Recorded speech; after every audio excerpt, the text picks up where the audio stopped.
Eh bien le bonjour tout le monde. Alors partie 3 aujourd'hui sur la Manche où nous allons pouvoir voir l'histoire d'un saint, à savoir celle de Saint-Germain. Comme d'habitude, je vous passe le générique en accéléré et on attaque l'histoire de suite.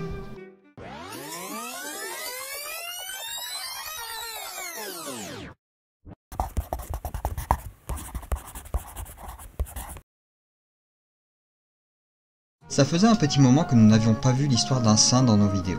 Au-delà de l'aspect religieux, ce type d'histoire reste toujours intéressant car nous pouvons y voir des choses qui peuvent sortir de l'ordinaire. C'est de Saint-Germain dont nous allons parler. Histoire vraie ou récit fantasmé, je ne saurais dire. Mais de tous les saints que nous avons pu voir, il est à l'heure actuelle celui qui aura eu la vie la plus remplie et vécu des aventures assez intéressantes. Tout d'abord, ses origines. Fils d'un prince irlandais, il naquit en Écosse au 5e siècle et prendra le prénom de Saint-Germain d'Auxerre. Il deviendra plus tard prêtre et affirme l'ambition d'évangéliser le nord-ouest de la Gaule. Et c'est à partir de maintenant que commence la légende, qui commence par la traversée de la Manche. Sans y être allé à la nage bien entendu, notre homme aura trouvé une embarcation peu habituelle car l'on prétend que son arrivée en Gaule se fit sur une roue de char. Rien que ça.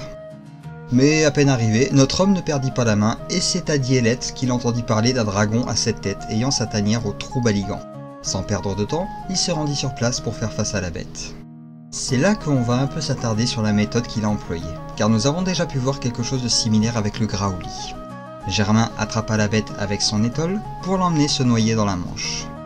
Ce faisant, Saint-Germain convertit une bonne part des habitants de la région avant de partir pour Carteret où il affronta un second dragon de la même manière.